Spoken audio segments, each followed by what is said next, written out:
What is up, Noel Nation? It's the guys from Plant the Spear back with you for another episode. Thank you so much for tuning in. Michael, if this is like Sesame Street, word of the day is lawsuit. And it really seems like that's the word of the offseason. I can't wait till we get back to football season to talk about actual sports. But, it's been lawsuits here with FSU and the ACC. We just talked about last week with our last episode with a lawsuit with Jaden Rashada in Florida. That's right. This one's a little bit different, though. Now, it's not fully settled yet, so let's say that. So we don't know the entirety of how it's going to turn out, but this is going to change college sports forever. Yes. So amateurism in college sports, as we know it, has officially died. Put it in the ground, bury it, it's over. So we are now moving. Take a drink, pour it out for them. Yeah, pour a little bit of the 40 out for the homie amateurism because it is done. So college sports is going to move to a paid model, and that's what we're going to talk about today primarily. And then Florida State baseball, hosting a regional top 8 national seed.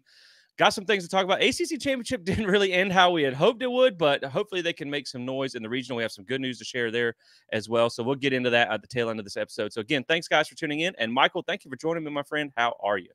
Well, thanks, Jesse, for having me again. Yeah, man, it looked like it was going to be a great weekend watching FSU baseball, kind of just checking out that. And again, postseason, sadness for FSU. I think I sent you a text and said, man, what is it about this sports year postseason for Florida State? It's just been so hard with softball, with baseball. Now, luckily, baseball's not over just yet. So we still have another ability to go get some hardware. But and obviously with Florida State football as well, too. But you know what? I'm gonna be positive. I'm going to look out for the bright side. Yeah, I mean, baseball's still got a ways to go. And we were talking about this before the show. I think a run to Omaha probably feels better at the end of the season than winning an ACC championship where you already have a regular season champion that's been named in North Carolina. So, but we'll get into that during the baseball. I think you guys, whether or not you're an FSU baseball fan, I think you'll enjoy that part. We got some news and notes coming up for the regional that I want to share with you guys. But Michael, let's jump into this massive change because this affects football. This affects baseball, basketball, basically every sport touched by the NCAA. So I'm going to throw a slide up for those of you watching on YouTube. Those listening on the podcast will go through it one by one so you can stay up to date as where we're at as well. And we'll just kind of, how we'll approach this is we'll go into what it is and then what it means for Florida State, college football, college sports in general. So let's start out with what this is. This is the House versus NCAA settlement. And so this is going to end up ruling that athletes can be paid directly by schools, basically through a revenue sharing model. So this ruling will settle 3 pending federal antitrust lawsuits, and it will pay past players all the way dating back to 2016, not every past player, but the ones back to 2016, approximately 14,000 athletes is what they're saying. And it provides compensation model for current athletes over the next 10 years. And this settlement is going to be somewhere around $2.7 to $2.8 billion. The athletes can no longer sue the NCAA for antitrust violations because, on a side note, realistically with the NCAA, this is one of those where, man, they took the settlement because they know the damages could have got a lot worse. And like the NCAA was on the guillotine. They were ready to be put to bed probably forever. And they, they fought it off again. So it's like a cat with 9 lives. I don't know I don't know what number they're on, but they got to be getting close to 9. And I think in the long run, we may test that theory coming up. We may. The revenue sharing plan allows for each school to share up to $20 million. And of course, we're going to share some additional details because that's for all sports, not just football. Potential scholarship and roster changes coming from the NCAA in light of this. All in projected costs for Power 5 conference schools will be around $30 million once you figure in past compensation, current compensation, and additional scholarship costs. Now, again, like we mentioned originally, this deal is not formally finalized with many details still to be worked out. It has to go back to the plaintiff to make sure they're good with it, and then it goes to a judge to be finalized. So it's not over yet. We don't know the details yet, but we have a pretty good framework of where this is at. And so with the initial points that we just put out, I'll let you share some initial thoughts, and then we'll kind of go into a few more of the details that we know and what it means for Florida State and college sports in general.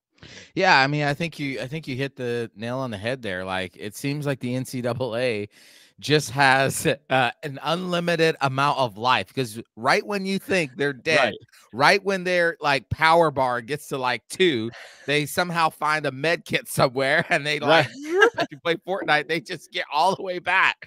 And again, I think, and correct me if I'm wrong, Jesse, I think this was an attempt to settle 3 different lawsuits that they were facing, that were basically, I don't know if the judge said it, or I don't know if basically they recognize it, but they were going to lose. And in totality, it was somewhere around like $20 billion, which if they had, pursued this lawsuit all the way to the fullest extent and they lost, that would have been the end. That would have been the death nail to the NCAA, to college athletics, in general. Right. It would have bankrupted them. It would have bankrupted the entire NCAA. There would have been no way they could have afforded it. Right. So by the fact of them being able to agree to the settlement, and again, as Jesse said, like, this is not finalized. Like the plaintiff, the people that are the athletes that are suing, they have to agree to this. The judge has to agree to this. So either one of them could literally say nope, and they're right back at the drawing table. But the chances of that, based on what we've read, and again, we're not lawyers on Twitter. We're Twitter lawyers. Okay. Yeah, exactly. Yeah, exactly. as you said. And so we don't fully understand or know all of it. But what we can gather is that the chances of them rejecting the settlement it feels slim, but who knows, right? And so I think this is huge. It's a huge thing for college athletics. It's going to change the what we know. Like, so for those of us, like, I know Jesse, you and me and we're like purists. Like, we love college football in its purest form, where student athletes, yes, they should get money for their name, image, and likeness, but we never imagined it would get to this. We miss those days. Well, those days are dead and gone for sure. So we got to get over it. And this is what college athletics is going to look like moving forward, man. No, I 100% agree. And it's just, you may not like it, but you have to accept it, because this is where it's moving. And in a way, now, again, there's so much framework that has to be figured out with this, because this is somewhat, by the NCAA, of an attempt to control the NIL market from the past that we've seen, where there is no control, where the courts have basically shot down every bit of rules that you could have. Right. So if you kind of bring it in-house to where the schools are paying people, then you can kind of come to an agreement where you have salary caps and all this stuff. And NIL originally, in its original form, was not meant to be pay for play, but that is what we've seen. And we've seen pay for play come about in an unregulated market where you can basically pay whatever you want.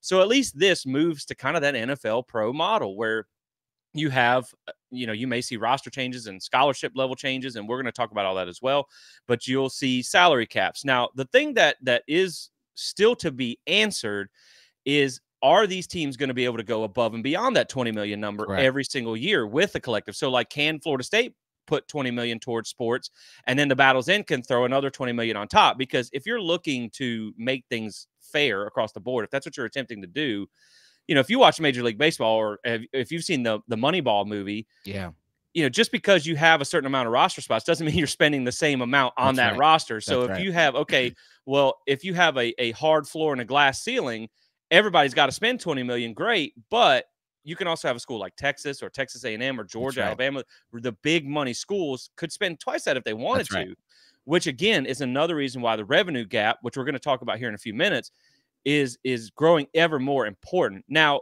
the one thing that I think is interesting about this, Michael, is this is technically not an employee model yet. This is just a revenue sharing model. Correct.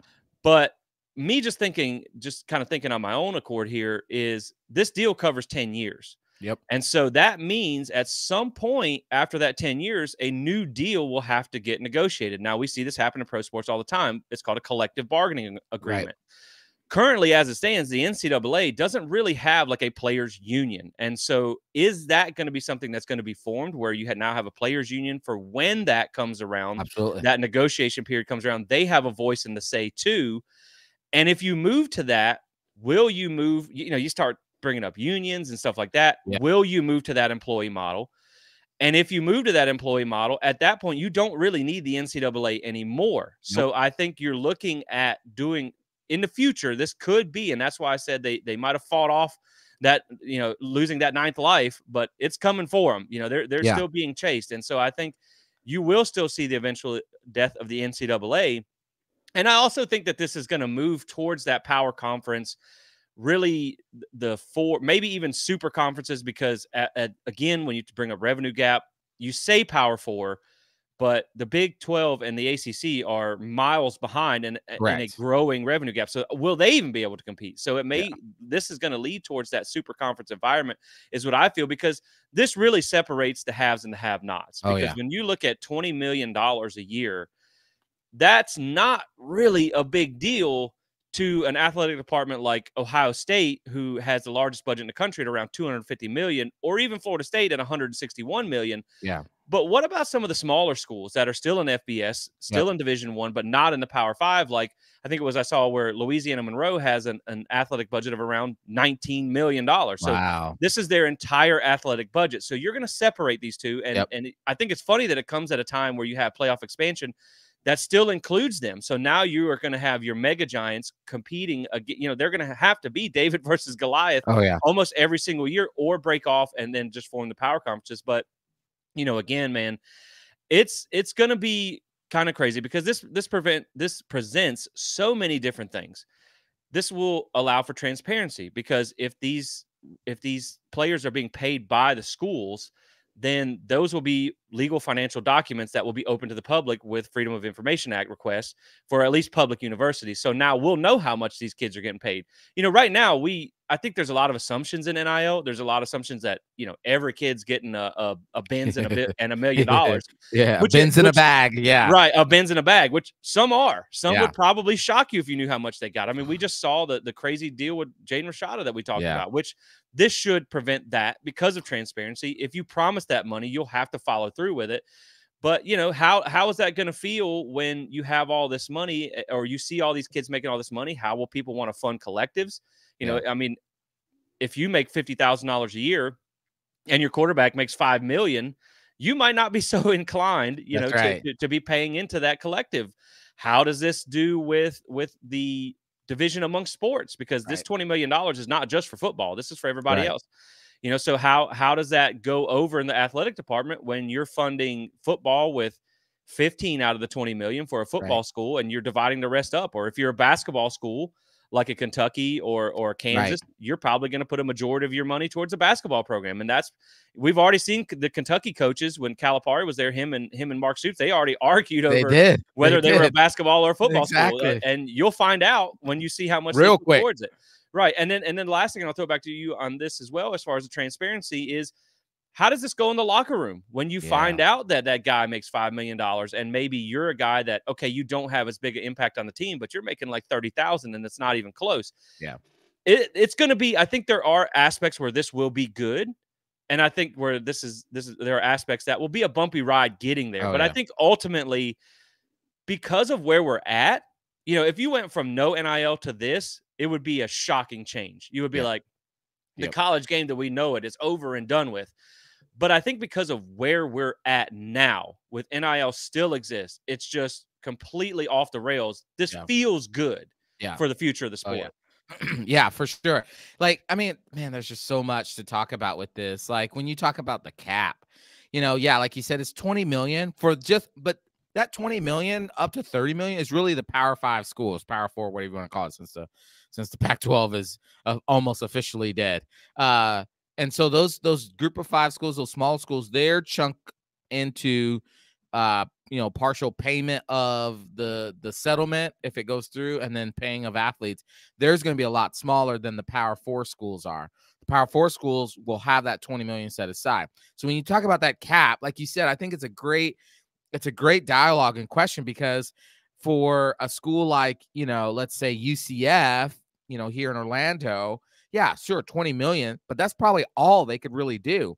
Right.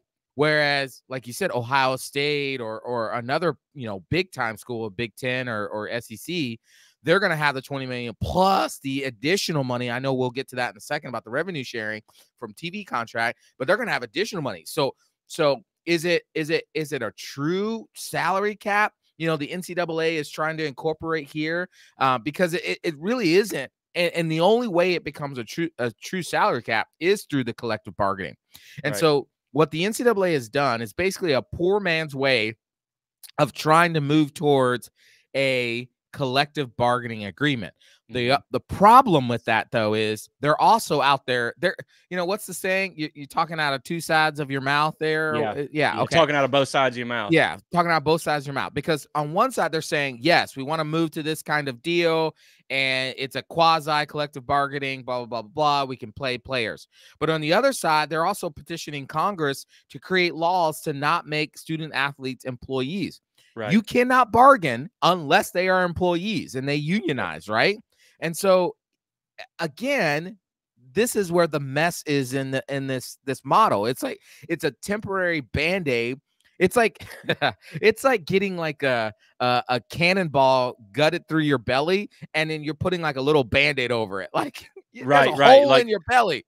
Exactly, because the argument, like you said, that they're not employees is eventually going to be the death of the NCAA if they go to that. So this kicked the can down the road. Like they just fought off King Kong only to walk into Godzilla waiting on him. You know what I mean? Exactly. I like that. Exactly. There's still things out there to figure out for them too. Exactly. And then the question becomes, okay, well, if this was supposed to be, if this was supposed to help with NIL things, well, we all knew. First of all, let's just be real. Let's just call a spade here, right?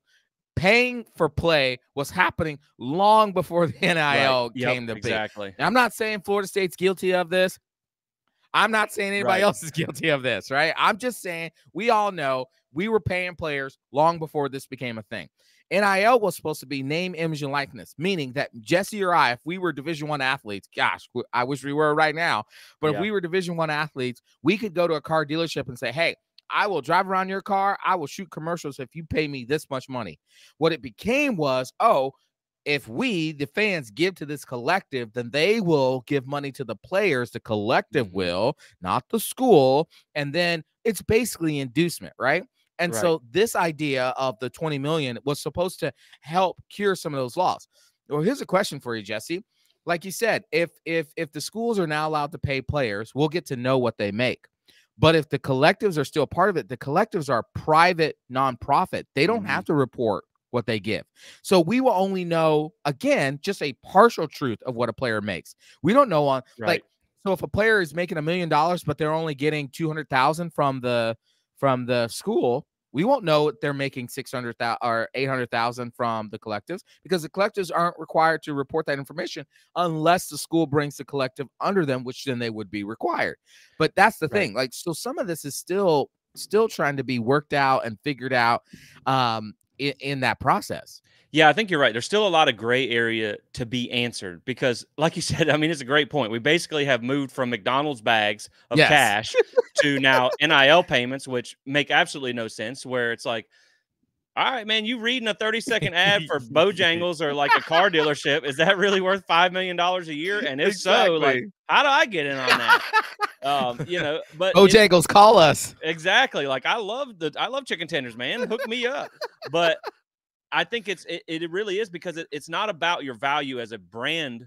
It's about inducing to pay. And so now you've just basically got to where you went from McDonald's bags to private deals, essentially shady deals, to now you're just going to get a paycheck. Correct. And so it's brought the sport to where it needs to be. Yes. It's just that gray area of competitiveness that has to be answered, because like you said, man, I think what's really going to be interesting, and I'm sure there's a lot of collectives out here who are a little bit nervous right now. Oh yeah. Because you may have really about one of three situations happen. You may have either collectives are no longer existent and the school just foots the entire bill and you go back to donating to boosters. Right. You may have a situation where the collectives are brought in house and basically it's just like, the bank of the school for this. It's another arm of the boosters. It's the HR department, this payroll. And then you may also have where they continue to operate independently on top of what the school is allowed to do. And while you were talking, I thought I had an interesting thing where it's like, okay, well, typically you may want to allocate a certain amount of resources to football from this settlement, from this salary, so to speak. But if you can supplement that through the collective, like a strong collective, like we know with the Battle's End, then you don't really have to put as much money towards a single sport as it is. But I think if you bring them in house, you'll probably see like Florida State has 2 or 3 collectives. That may go down to 1. That may just be 1. And we know that FSU and the Battle's End already work together. They have passed where they are allowed to promote each other. And so I just think it's where do you create fairness? Because like you said, man, that $20 million salary cap is not a salary cap if you can privately pay players outside of that, if you can increase that salary cap, because you may have the same $15 million roster from the school as an Alabama and Ohio State, but they may be funneling in another $25 million into that roster through the collective. That's something that's going to have to get figured out, because that's really not fair at all. But again, it's going to separate the haves and the have-nots. And it also, again, heightens the value of this revenue gap. But I think the other thing that we have to look at that we hinted at before was the way the NCAA may look at attacking this and from a competitive advantage standpoint, because you also have to think of, on a side note before we get into that, is you also have to balance out this with Title IX and stuff like that. So, the one question that has to be answered as well is there is no literature to my knowledge yet that says that with Title IX, you have to be presented the same opportunity. Not the same as male sports, but not the same pay. So will there be something in there where the female sports have to be paid the same as male sports? And that would be, because again, I mean, this is no dish against women's sports. I mean, I love our women's soccer team and our softball team and all that. But we know the main revenue driver is male sports, particularly football. So they would get the lion's share of that $20 million salary cap. But you still have to balance all that out. And so this is maybe something where you see schools start to cut their sports, like Stanford, a recent addition to the ACC, has one of the largest sports umbrellas in all of college football or all of college sports. So you may see them have, they got rowing and all this type of stuff that, that may have to be, we might have to make some cuts to the polo team. Oh gosh, I'm sorry. I'm sure those kids can't afford to pay their own way, but you may see some of that stuff. But again, man, I think it's interesting. And so the way the NCAA is looking at considering kind of fixing this issue is with scholarship and roster changes. And so you may see a situation where we go to an all scholarship format. So in college football, the way it works right now is you can have 120 players on the roster, but only 85 scholarships. So you may end up seeing them negotiate down to, say, 100 players, but they're all on scholarship. So while that's not a huge deal, I don't think as far as from the paying extra, because you have, what we call now NIL scholarships, where, Florida State might have 85 scholarship guys, but you might have 100 guys who aren't paying for school.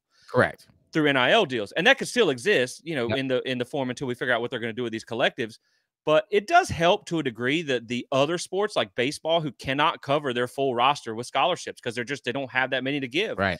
It would definitely benefit the non-football sports, but that's going to be a way that they're going to look at limiting this. But to me, until you figure out the salary cap, it doesn't limit anything, because again, look at the Moneyball example we used earlier. I mean, the New York Yankees and the Oakland A's have they have the same roster rules, but they pay entirely different amounts. So it's just this provides structure, but it doesn't stop the competitive advantage of the haves and the have-nots if you allow those collectives to just funnel money into this thing. Still. I think the best structure that college football should look at, and I know we don't want college football to become pro football. We don't want it to become semi-pro football. But I do think now that it's moved into a structure where we're paying players, I do think we have to look at the NFL's model for this. I do think eventually Congress is going to have to determine that players are employees.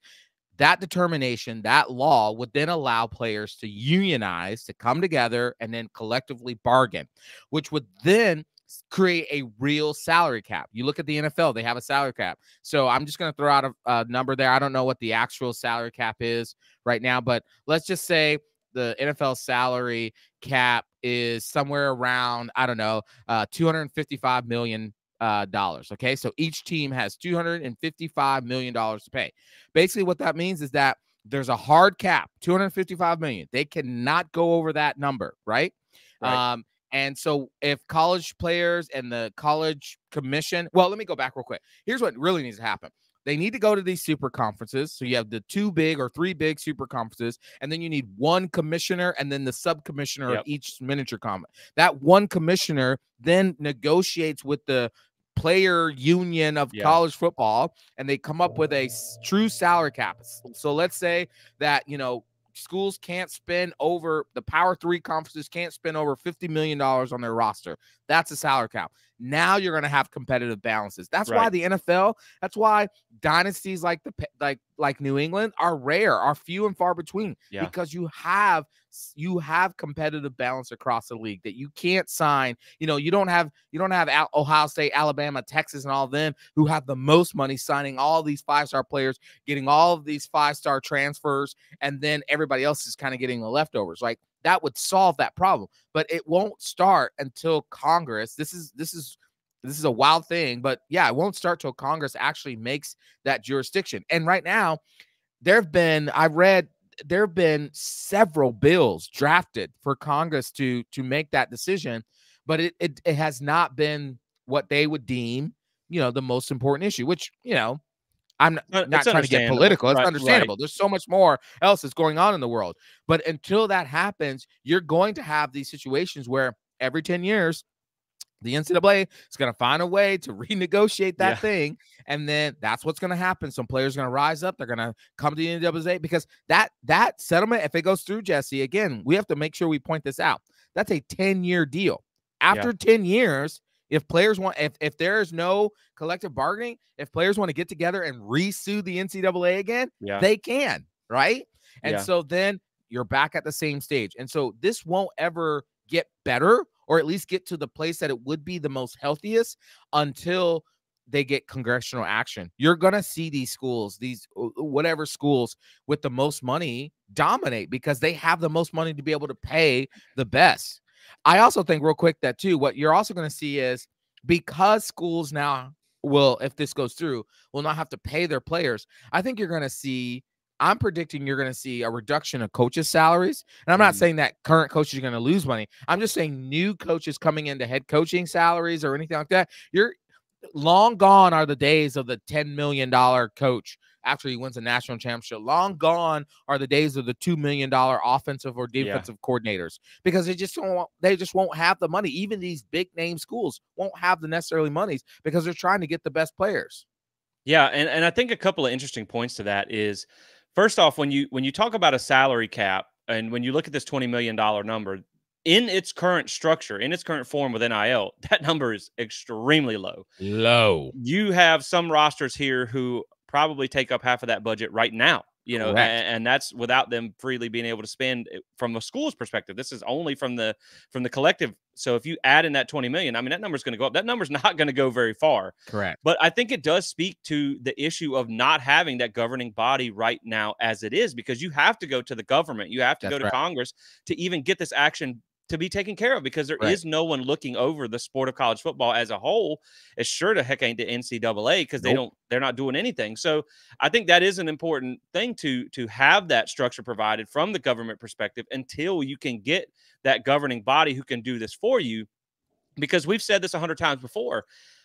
I mean, it creates a very big competitive disadvantage to have the revenue gap in college sports, but I cannot at all blame the schools who have that competitive disadvantage for using it. I would love for Florida State to have a $20 million advantage over Miami or whatever it is. I would love for that to happen, but it's just not the case as long as you're in the ACC. So I think you can't blame them for doing that. And they're going to keep running with that banner until someone stops them. They have no reason not to. So you have to have some kind of action to do that. And then I think that's how you move to fair. Now, what that number is, we don't know. How you get to that number will remain to see. Is it that partially from the college, partially from the collective? Where does that number come into? How do we come to that number? Remains to be seen. And there's a lot of details that are going to have to be worked out. But, again, like we said, there's so many unknowns, but if some of the unknowns get answered in the way that it should, where you get that salary cap, I think it's going to be good for the game. I mean, the gig is up, man. You got to start paying these players. It's been this way for a long time. And I saw something in an article earlier over at the College Huddle. By the way, shout out to the College Huddle. If you guys haven't heard about them, go check them out. It's a collection of over 70 plus podcasts. Our founder, Eric Boggs, has a great write-up on this over at the College Huddle that'll help make sense of all this stuff.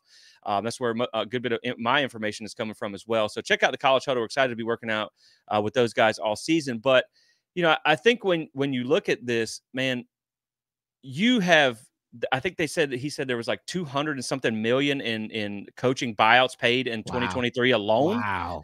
So like the insane amount of money that's being thrown around in college athletics as it is now, you're going to have to pay these guys eventually. It was going to have to get here. Oh, You did it in an unregulated way that came out of the fans' pocket. Now you're going to have it in a more regulated way that comes from these schools who have frankly been getting fat off this money for a long time. I mean, you look at all the Clemson's football mansion, you look at the $10 million coaches, like you said, the $1 and $2 million coordinators. These schools got the money. It's not the fans shouldn't be supporting this anyway. That was a flawed system to begin with, because that money can only go so far. But I think that it will be good for the game. It just depends on how the gray areas get cleared up in the next few months and weeks as this thing finally gets agreed upon. Because, yeah, you'll have some structure, but it's like a house of cards structure. You know, it's not creating fairness if you allow the salary cap, but also allow teams to funnel in additional money on top. It really didn't change anything. You're just ensuring that more people are getting paid, more people get their hand in the pot, which is not a bad thing. But yeah, I think it will eventually be good for the sport, but it's got a long way to go. And the competitive disadvantage of revenue is still there as it currently stands, and is still the biggest issue in college sports right now. Well, you know, I mean, just going back to even the fans' perspective. I mean, you think about this.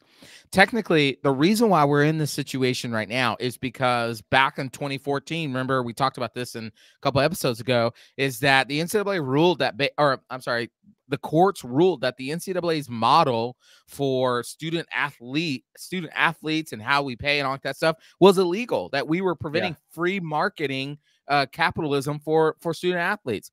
And so basically they said, hey, you've been operating for 100 years in an illegal model, basically, right? And fans, we have been covering the expense. You get millions upon millions upon millions of dollars from TV revenue. You get millions of dollars every year from ticket sales from the fans. You get millions of dollars from revenue from concessions. You get millions of dollars of revenue from merchandise purchasing. You get millions of dollars revenue from booster, like us giving money to the school for projects like buildings, all that stuff. And our benefit, our only benefit, the only product we've seen that we get from it is hopefully, you know, some wins and a championship, right? That's it. Whereas the school, the players, they got a full ride to school. So that was great, right? They got education. That was awesome. But the schools got a windfall of billions of dollars, right? And so now with the court saying, hey, nah, that's not going to fly, we went to this collective model. And guess what we did? We put the onus on the fans again to continue to contribute to that. Well, now the courts have come back and said, no. If you're going to do this, this has got to be on the school. And so I'm just wondering, like, what does that look like going forward when it's getting costlier to go to games? It's getting costlier to keep subscription on cable and all like that to watch games. It's getting costlier to buy merchandise and all those things. At what point, like when you look at the NFL, again, not that we want to be pro sport. When you look at the NFL, our cost as a fan for the NFL is really tickets, merchandise, right? Travel and all that stuff. That's it. We don't give, like, I'm a Rams fan. I don't give to the Rams collective to pay players. I don't give that. And, well, and I think another interesting thing too is the model that you're talking about is why a lot of us feel that NIL is not sustainable, because this money is not going to last forever. You know, if a recession were to hit or something like that, people are that's probably going to be one of the first things they cut. All these gigantic money boosters, like the guy who owns a car lot that we saw in Florida's case with Jaden Rashada. How often are these guys going to keep giving $3 and $4 and $10 million when you're, I mean, let's be honest, you can have whoever you want reading, you know, an ad for you. Like, I'm not going to go buy a $70,000 Cadillac because Jameis Winston tells me to buy a $70,000 Cadillac. I do it according to my budget. I'll go get some crab legs. Right. So, like, I don't know how long this model was going to last. So I think it was unsustainable to begin with. Absolutely. And so now, like you said, man, I think it's good to put the onus back on the schools a little bit who make all this money. I mean, you're talking about these schools are spending $10 million on a coach and all these money on things. And, like, you know, I donate to boosters. I donate to the battles. And nobody sent me an ACC championship ring. I want one of them things. My ring at? I'm part of the team, you know, and my funds help with this. That's right. probably not enough, but whatever. But at the same time, no, man, I think you're right. I think you bring up a good point. I think the current model was unsustainable, and now putting it back on the onus of the school, it'll just provide some stability for years down the road. That's right. That's right. That's right. Yeah, absolutely. I think what this will allow is that now we can actually see the fans actually our costs get corrected. And again, listen, I know you do too. I love being a Battles End member. I love being a booster. We donate because we want to. We donate because we want to. But at some point and at some time, our lives might change and we might not be able to donate. And I think you make such a great point. If we have a recession, the first thing that's coming off my thing is this. Like, you know what I mean? Love y'all mean it, but love you to mean it, but can't pay you. And so if that were to happen, now the schools are reinforced that, well, not just reinforced, they're made to say, okay, well, we got the money. We're getting the money. It's just we're going to have to change how we spend that money. We're not going to leverage building, $10 million building projects anymore. So, I'm sure there's still going to be an arms race for great buildings, but you're going to see few and far between of that now, because now they're going to have to be more concerned with, do we have enough money to get the roster we want to go to vie for a championship?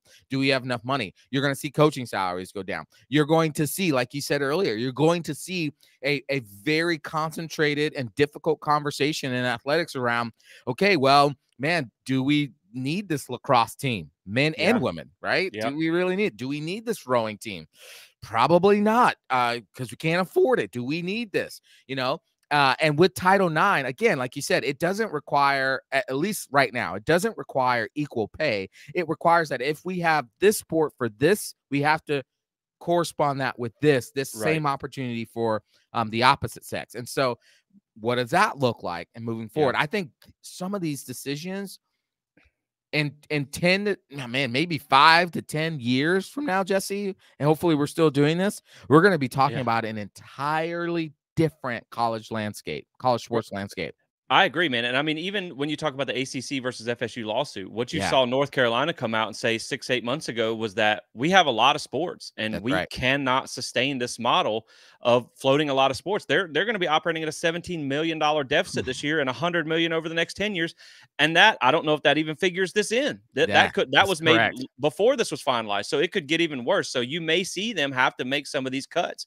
I think it's also funny that, when you see some of these videos that I've seen on social media where like a college player coming from one of these power programs, they go play in a bowl game or they make it to the NFL and you see the difference in the locker rooms and stuff. Like college has better facilities than most NFL teams. Most NFL facilities. Right. I mean, you're going from like this space shuttle locker to like an old wood locker or something like a high school. And it's crazy to think, but that's because they have to put all that money into the roster. And that's what you're going to see in the college model. So that's kind of just where it's at right now. We're just waiting to see how this thing gets finalized and some of the structure. Again, I think to kind of round it all up here, I think the biggest thing that you're waiting on is, first off, for this to just get agreed upon and put into place. When does this begin? When does this, how long will this run? The 10 years, because this could be, like you said, if they reject this deal, it could take another 2-3 years to get to court, to get finalized on. So we have to wait to see it be finalized. And then I think it also comes out from the framework of the NCAA following that, or Congress, like you said, how do they operate the collectives in addition to this? And then what do they do with scholarship and roster payouts and limits and things like that? That's really where the teeth of this is going to be for us as a fan perspective. There will be a lot of logistics for schools and stuff that we don't really care about, but those are the main three things. Will it pass when it goes into effect? How they work the collectives into this? Is this a hard salary cap or not? And then what they do with the roster and NCAA stuff outside of that. So let's talk about the need for revenue right now before we transition into baseball. And so for those of you watching on YouTube, I threw a slide up on here and I'll read it through you for you on the podcast here. But the race for revenue in college football. So looking at 2023 conference payouts per school. My gosh. The ACC came in at $44 million this year. The Big Ten around $60.5 million, and the SEC at $51.3. So you're already behind. Now, if you add in the new CFP deal, that pays the ACC around $13 to $14 million per school. The Big 12 gets around $12 million, I think, but we're an ACC school, so that's what we're talking about here. Big Ten and SEC to receive $9 million more per school at $22 million. So the revenue gap as it stands right now, as far as being in the ACC versus the Big Ten or the SEC, you are approximately, if the numbers did not change in 2024, and we know that they are, I have a little note down here at the bottom that the Big Ten and SEC will be entering new media rights agreements in 2024 and 2025 with increased payouts because of expansion. We, as an ACC school, are currently behind the Big Ten as it stands right now, around $25.5 million if the payout didn't change and the CFP revenue was added in. The SEC comes in at around $16.3 million.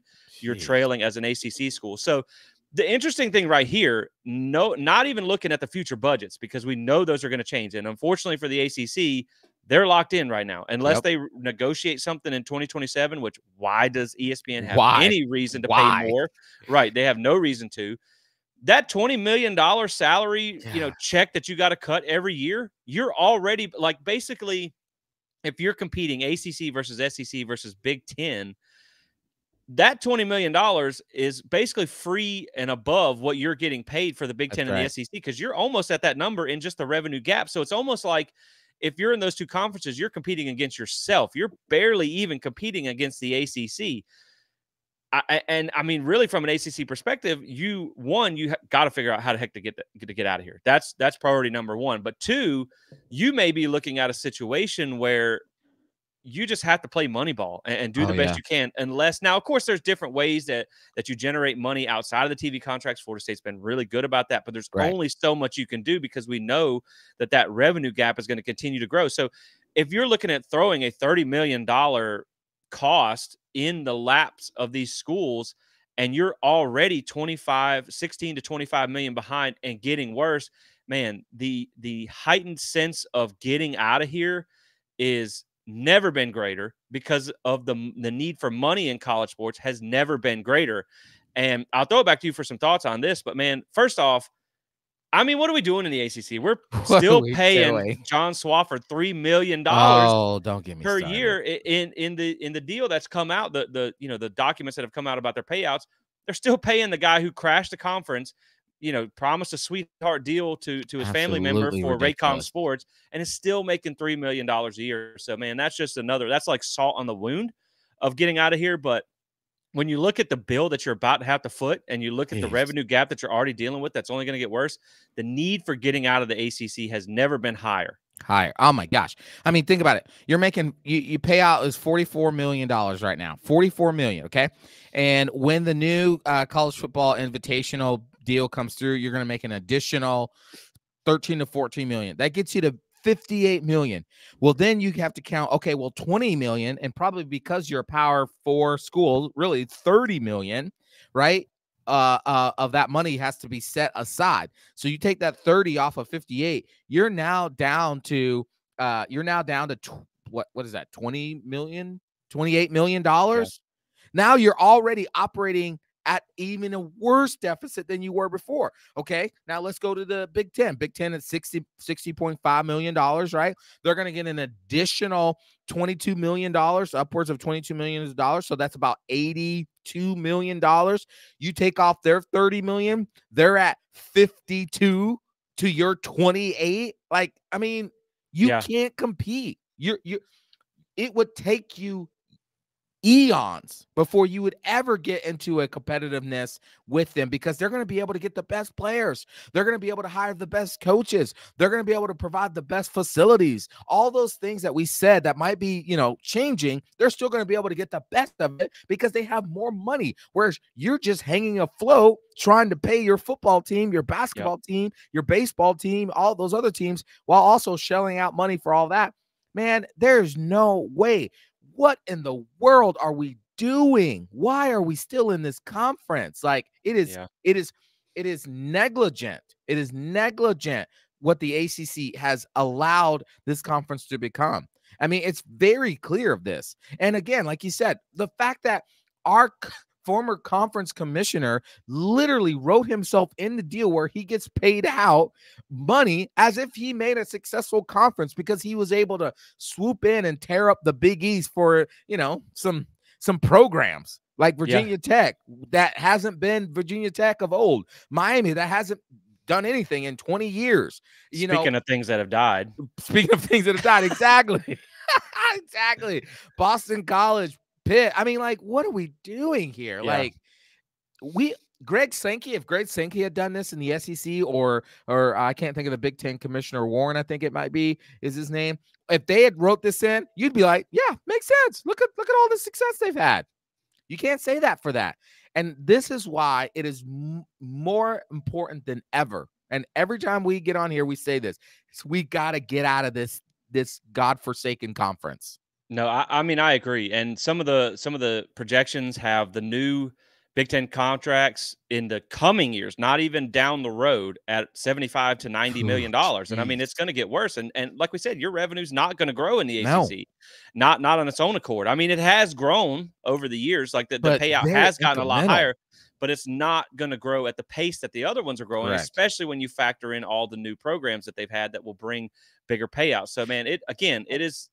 Yeah, and just this quick point, Jesse, is, and the fact that this doesn't get talked about very often, but the fact that the TV partner who's supposed to help you be garnering that revenue is investing most of their revenue in your competition, and they're also trashing you on television, and they're your partners.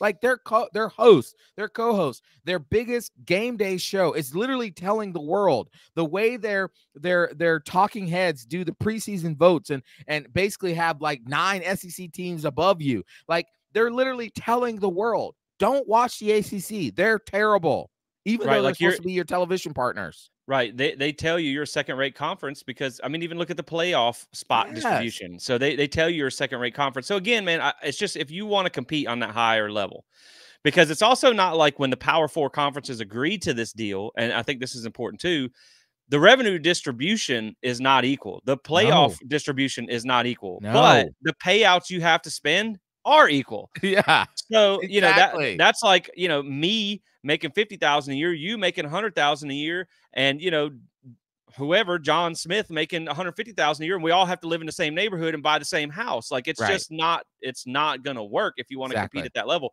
Eventually you're going to go broke trying to keep up with your neighbor. And so like, you got to find a way out. And, the only reason we're still in here is because of legal reasons, but I think that's why they're hell bent on finding a way out of here. Because again, this is something where we've talked about this before with Michael Alford and all these guys in the current leadership of Florida State. They saw this coming. They saw this coming. They knew you had to get out of here because it was going to eventually lead to, I'm not going to say like the death of your athletic department, because I still think Florida State does well and could compete. But it's just, man, it's going to be an insurmountable hole that you're trying to dig out of constantly. And the sooner you get out, the smaller that gap's going to be over time. So again, it's extremely important. But I mean, that's pretty much the gist of it and how it's going to affect this. So as new details come out, we'll make sure to keep you guys updated on that. But you know what, Michael, as crazy as times seem in college sports right now, you don't know what's coming one way or the other from day to day. You know who you can count on for great FSU gear? That's Alumni Hall FSU. So make sure you check these guys out.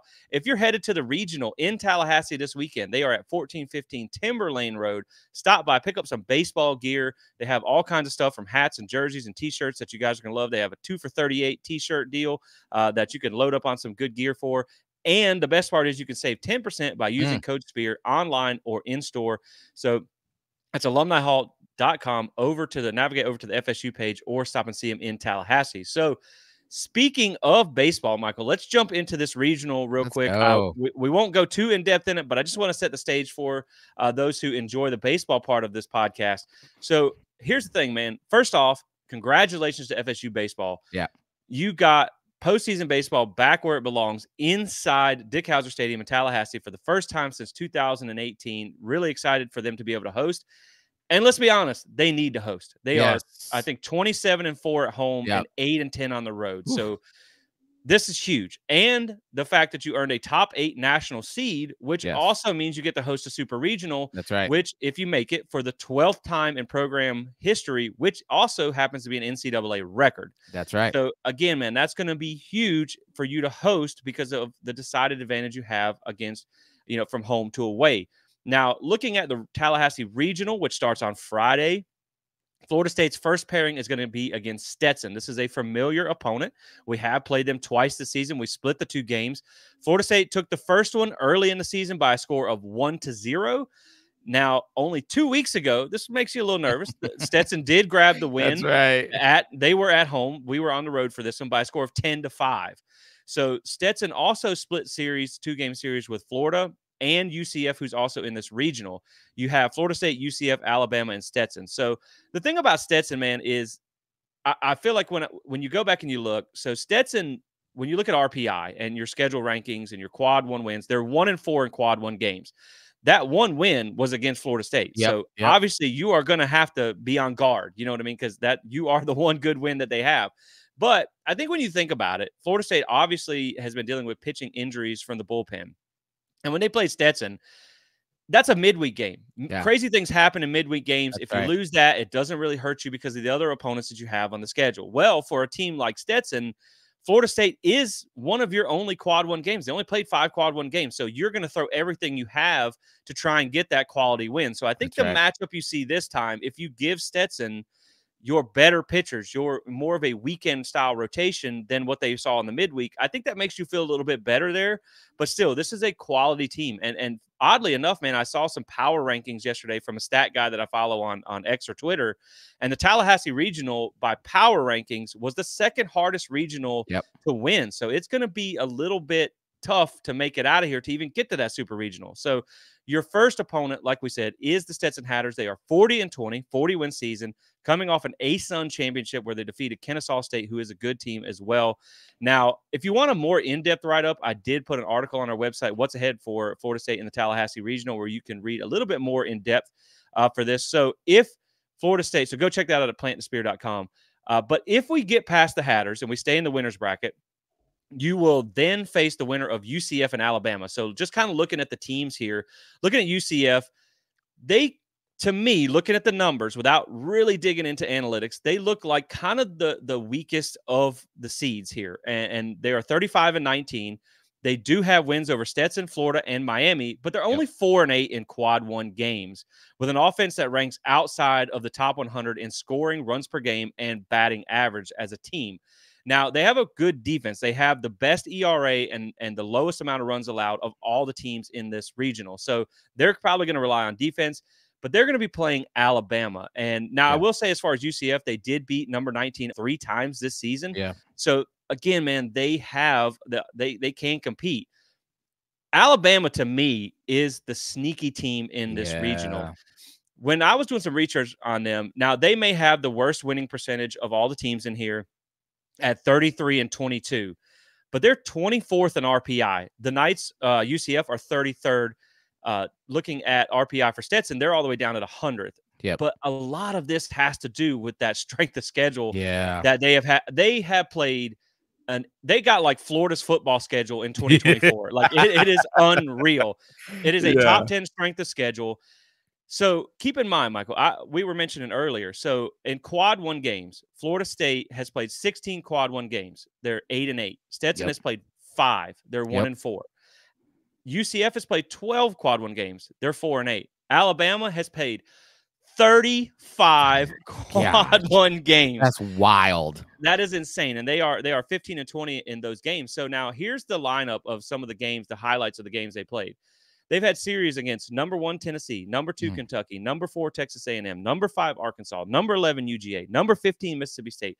They played a single game against number 25 Arizona, or number 18 Arizona, 25 Southern Miss, and a series against an unranked but 40-win LSU squad that just gave Tennessee all they wanted in the SEC championship. Now, they did come away with series wins against number 1 Tennessee, number 5 Arkansas, and LSU. So I think when you look at this team, that explains their record not being up to snuff of what the other teams are. They have just played an insane schedule. So the good thing, the advantage is, because I'm looking at probably, it being Florida State versus Alabama to decide this regional. They do have an 8-12 record in road games. So again, that home field advantage where you're decidedly better at home and they are decidedly worse on the road, that's going to be an advantage for Florida State. Now, when you look at FSU in this, they have the best offense, one of the best offense in the country, but they have the best offense in this entire regional. So when you're looking at the records here, Florida State has a strength of schedule of 26 and an RPI of 8th. Stetson has a strength of schedule at 198 and an RPI of 100th. Alabama 8th and 24th. UCF, their strength of schedule is 42nd and their RPI is 33rd. So Florida State leads the grouping in runs per game and team batting average, and they are pretty close in their defense. So really, Florida State needs their offense to step up and help them win in this game or in this regional, because we know that pitching depth has really kind of been the Achilles heel. Now, some good news that I want to share with everybody is when Link Jarrett was talking about how they're going to handle this weekend, they did say that Cam Leiter has the potential to make a return. It's looking like he'll be available this weekend, just in a limited capacity. Kind of what you've seen with Connor Whitaker, where he went from a starter to now coming out of the bullpen on a pitch count. But given that bullpen depth has been your weakness, having Cam Leiter able to give you even 20, 30 pitches, 2 innings, 3 innings is going to be massive, because he is the second best pitcher on this rotation. And then if you make it out of this regional, maybe he's available in a larger role than he is going to be in the regional. You also have Connor Whitaker has been working his pitch count up, so you have him as well. And when they asked Link about how he's going to handle this, he says he understands that, like, where do you use Jamie at? You don't want to use Jamie Arnold, that is their left-handed ace. You don't want to use him against Stetson. But if you don't beat him, it's a lot harder to get out of there coming from the loser side of the bracket. So you got to win games. And so they're still evaluating how they're going to use the pitching this weekend. But I think overall, when you look at this regional, I think it's Florida State is the best team here. It's just you've seen them kind of run out of gas. And this is to touch on that ACC championship game. They did really good in the ACC tournament. That's what got them that top 8 national seed. Then they got smoked by Duke in that ACC championship. But, we don't typically call players out or say anything bad about players on the show individually. But, man, when I saw they put in Tejada in the pitch, I was like, oh, I mean, we're cooked. We're done. Like we are scraping the meat off the bottom of the pan. You know what I mean?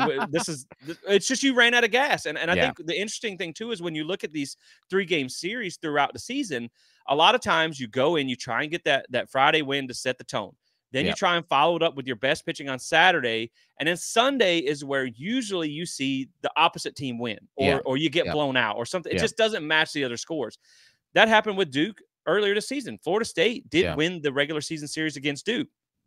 But this was almost like the game 3, because you played Friday, Saturday, and Sunday. That's right. You just had to throw out what you had. So the reason I say that is because if you make it past this regional, you are paired with the Oklahoma regional. That's right. Yeah. Guess who's out there in the Oklahoma regional? Oh, boy. Duke. So you may have to play Duke for a 4th time this season, or Oklahoma. But the hope is when you get to that super regional, you can give them 2 days of your best pitching, and then you've won the series. You don't have to go to that game 3, because you wouldn't even have to play it now, because the series would be over. So I think Florida State is the best team in this regional, but I do think that it's going to depend on the pitching health, which they've got Ben Barrett back as well. So they're as healthy as they have been since the beginning of the season.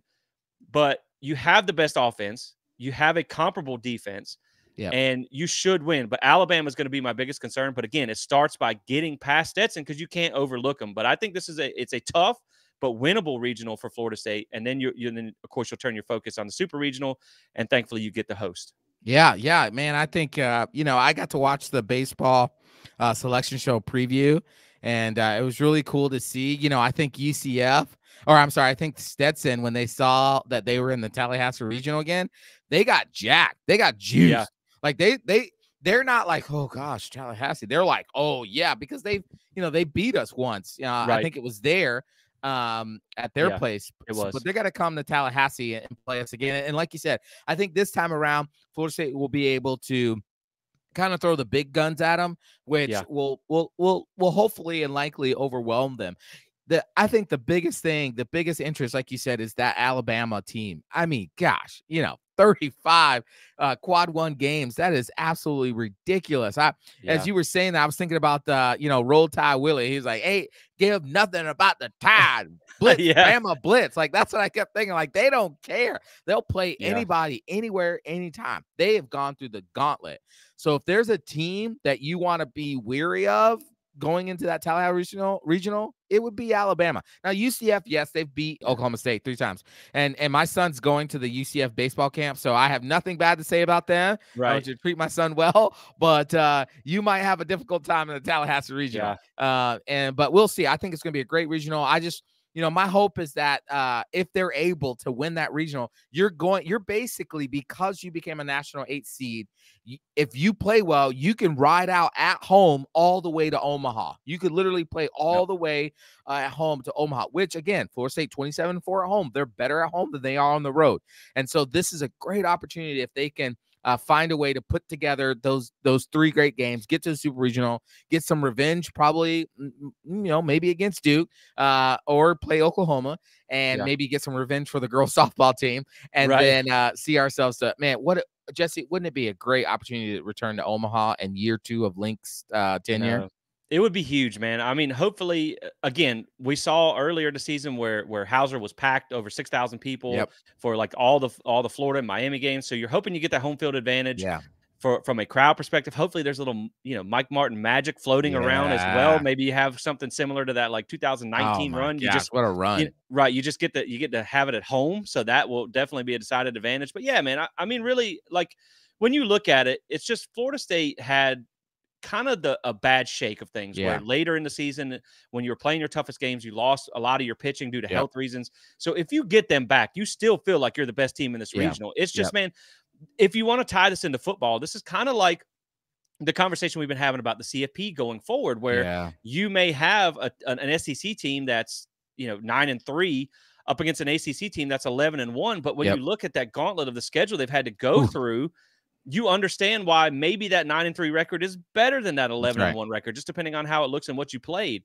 So I think Alabama is the sneaky team there. But again, man, you got to get past Stetson, and you might, I mean, who knows? Upsets happen all the time, especially in baseball. You could end up facing UCF. And out of the Oklahoma regional, just so everybody's on the same page, the other 2 teams are Oral Roberts and UConn. So maybe unlikely that they make it out, but man, either way, you're going to have a difficult challenge in the super regional if you make it that far. Now, the regional starts on Friday, May 31st, with the Florida State taking on Stetson at noon on ACC Network. Game 2 is Alabama against UCF at 6 p.m. on ESPN+. So, man, I'm just really excited to kind of see how things shake out, how they decide to use this pitching. What is Cam Leiter's health status? Do we actually see him make a return? Because, I was talking to our baseball guy, Jeff, and maybe we can go into a more in-depth preview later this week for something. But if you don't get Cam Leiter back, it feels like it's going to be a tall task to, 1, make it out of the regional, or 2, make it out of a super regional, especially in the regional if you fall to the losers bracket, just from having depth of arms. But, man, if you can get Whitaker back at a higher pitch count and Leiter back in any shape or form, it's really going to change the outlook of how your postseason is going to look. But if you have those guys, and like you said, if you can make that run to Omaha, no matter what happens out there, I think you feel really good about what the season turned out to be, knowing that you've had to deal with some of the challenges you've had to deal with injuries as well. But again, I mean, you're getting healthy and you feel like you should be able to make it out of this regional, but it's not going to be easy. Not going to be easy. It's not going to be easy road. And, I was just thinking, like, gosh, wouldn't it be great if what we went through this season with that bullpen and all the different times they've blown games or cost us games or even saved some of the games, if they were able to finally put it all together, if you could see Link's vision for this bullpen of him, consistently trusting them and putting them in these high leverage situations and not really producing a lot of times, but then they were able to put it all together. Man, if that bullpen could rise up, this team could, I'm not saying they could win it all, but they could get pretty darn close to winning it all. If this bullpen could play to the potential that I think the reason why this coaching staff put them in those situations to help them grow in that sense of getting there as well too. But yeah, I think, again, if they don't, if they don't take this seriously, they could very quickly find themselves on the losing end of this as well. Yeah, no, I agree, man. And the thing is, the bullpen has not been bad. It's just been inconsistent. It's won you some games, then it's lost you some games. So they just really need to find their footing and be consistent. But the good thing is, sometimes we're like, we sure go through a lot of pitchers. You know, Yes, we're we bringing do. we're bringing people out of the Section B animals crew to come down here and pitch at some point. But I think the important thing is now by the postseason, you know who you got, you know who you can trust, and like you said, you put them in them high leverage situations. I mean, you put a guy like we talked about with Tejada in the ACC title game where, let's be honest, he probably had no business pitching at that point in his career. That's not to say he can't turn out to be a great pitcher. Exactly. Just not right now. But now you've seen those guys in high leverage situations. So when you get to this postseason play, you know what you got. You know who you can trust. And hopefully you get a couple guys back, which, again, getting Ben Barrett, Cam Leiter, and Connor Whitaker back is going to be really huge for you. So we'll just see how it plays out, man. But I'm really excited to see postseason baseball back in Dick Howser Stadium where it belongs. Yeah, back in Tallahassee. Right. It's going to be an electric atmosphere at Howser, and I can't wait to see it. But that's pretty much going to do it for us today, guys. Now, Jesse, hold on a second. Wait, we didn't talk about the Miami region. Oh, yeah, that's right. They don't have one. They don't have one. Oh, man. Okay, I'm sorry. I must have been mistaken. But, you do have the one right down the road in Gaines. Wait. No. Never mind. Never mind. Never mind. So, man, Miami didn't even make the tournament. Exactly. Like, it's really nice to just see where Florida State season took them. That's right.